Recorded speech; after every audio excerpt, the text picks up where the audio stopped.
આજે આપણે વાત કરવા જઈ રહ્યા છીએ એક એવી પ્રેરણાદાયક વ્યક્તિ વિશે જેઓએ જીવનના દરેક પડકારને પાર કરીને બોલિવૂડમાં પોતાની અનોખી ઓળખ બનાવી છે. એ છે બોમન ઈરાની. બોમન ઈરાનીનો જન્મ મુંબઈમાં એક પારસી પરિવારમાં થયો હતો. તેમના જન્મના 6 મહિના પહેલા જ તેમના પિતાનું અવસાન થઈ ગયું હતું, જેના કારણે તેમની માતા ઝેર બાનુએ એકલા હાથે તેમને ઉછેર્યા. તેમની 3 મોટી બહેનો શિરીન, શહેનાઝ અને રોશન છે. બાળપણમાં તેઓ ડિસલેક્સિયા જેવી સમસ્યાથી પીડાતા હતા, પરંતુ પોતાની મહેનતથી તેમણે આ મુશ્કેલીને હરાવી. નમસ્કાર મિત્રો, હું છું દેવાંશી વ્યાસ અને આપ જોઈ રહ્યા છો મારી YouTube ચેનલ રિદ્ધિસીને. આપે હજુ સુધી અમારી ચેનલ સબસ્ક્રાઇબ ના કરી હોય તો કરી દો અને બાજુમાં આપેલા બેલ આઇકનને પણ દબાવી દો, જેથી અમારા આવનારા દરેક વિડીયોના નોટિફિકેશન્સ આપને મળે સૌથી પહેલા. સાથે જ અમારા Instagram પેજ અને Facebook આઈડીને લાઈક કરવાનું ભૂલતા નહીં. તેમણે સેન્ટ મેરીઝ સ્કૂલમાં અભ્યાસ પૂર્ણ કર્યો અને ત્યારબાદ મીઠીબાઈ કોલેજમાંથી વેટરનો કોર્સ કર્યો. જીવન ચલાવવા માટે તેમણે પોતાની માતાની બેકરી અને નમકીન દુકાન સંભાળી. સાથે સાથે તેઓ હોટલમાં પણ કામ કરતા હતા. યુવાનીના દિવસોમાં બોમન ઈરાનીનું જીવન ખૂબ જ સંઘર્ષમય હતું. તેઓ હોટલમાં વેટર તરીકે કામ કરતા અને સાથે સાથે પોતાની માતાની બેકરી પણ સંભાળતા હતા. ફોટોગ્રાફી તેમનો પહેલો પેશન હતો. તાજમહાલ પેલેસ હોટલમાં કામ કરતી વખતે તેઓ ક્રિકેટ અને ફૂટબોલ મેચોના ફોટા પાડતા અને વેચતા. પછી તેઓ ઇન્ડિયન બોક્સિંગ એસોસિએશન માટે ઓફિશિયલ ફોટોગ્રાફર બન્યા અને આંતરરાષ્ટ્રીય સ્તરે પણ કામ કર્યું. પરંતુ તેમના દિલમાં એક જ સપનું હતું, એક્ટર બનવાનું. તેમણે થિયેટરમાં તાલીમ લીધી અને મંચ પર ઘણા નાટકો કર્યા. ત્યારબાદ તેઓ ટેલિવિઝન સિરિયલોમાં પણ દેખાયા અને ધીમે ધીમે ફિલ્મોમાં પ્રવેશ કર્યો. વર્ષો સુધી મહેનત કર્યા પછી તેમને ફિલ્મોમાં તક મળી. તેમની પ્રથમ મોટી સફળતા મળી મુન્નાભાઈ MBBS થી, જેમાં તેમણે ડોક્ટર અસ્થાનાનું પાત્ર ભજવીને લોકોના દિલ જીતી લીધા.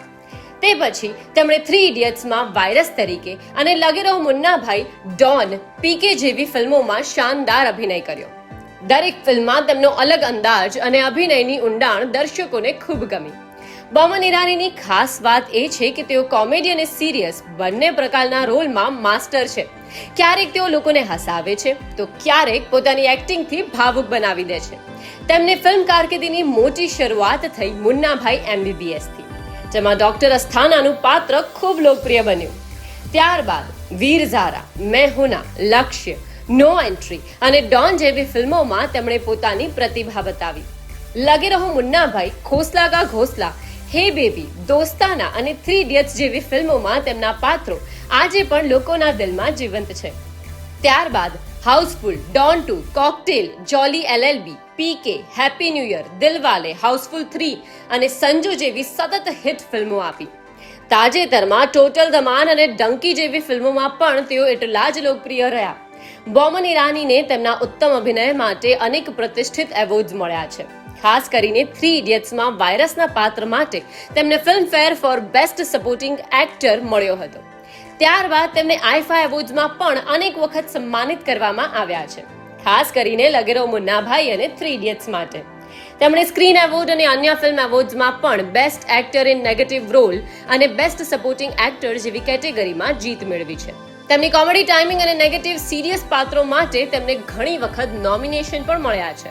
એકંદરે બોમન ઈરાનીને તેમના બહુમુખી અભિનય માટે ફિલ્મ ઇન્ડસ્ટ્રીમાં ખૂબ માન અને સન્માન મળ્યું છે અને હવે તેમણે દિગ્દર્શક તરીકે નવી શરૂઆત કરી છે, ધ મહેતા બોયઝ સાથે, જે તેમની કારકિર્દીનું એક મહત્વપૂર્ણ પડાવ છે. એક્ટિંગ સિવાય તેઓ અનેક એડવર્ટાઇઝમેન્ટ, ટીવી શોઝ અને ઇવેન્ટ્સમાં પણ જોવા મળ્યા છે. તેમણે પોતાનું પ્રોડક્શન હાઉસ પણ શરૂ કર્યું છે અને સમાજ સેવા સાથે જોડાયેલા છે. બોમન ઈરાનીની કહાની આપણને શીખવે છે કે જીવનમાં ભલે કેટલી મુશ્કેલીઓ આવે, જો આત્મવિશ્વાસ અને મહેનત હોય તો સફળતા ચોક્કસ મળે છે. તો મિત્રો, આવા જ જાણીતા કલાકારોની અજાણી વાતો જાણવા માટે અમારી સાથે જોડાયેલા રહો. અને હા, આપ અમારી ચેનલ રિદ્ધિસીને પર પહેલી વાર વિડીયો જોઈ રહ્યા હો તો અત્યારે જ સબસ્ક્રાઇબ કરી દો અને બાજુમાં આવેલા બેલ આઇકનને દબાવી દો, જેથી અમારા આવનારા દરેક વિડીયોના નોટિફિકેશન્સ આપને મળે સૌથી પહેલા. અને સાથે જ અમારા Facebook પેજ અને Instagram આઈડીને લાઈક કરવાનું ભૂલતા નહીં. Bye bye.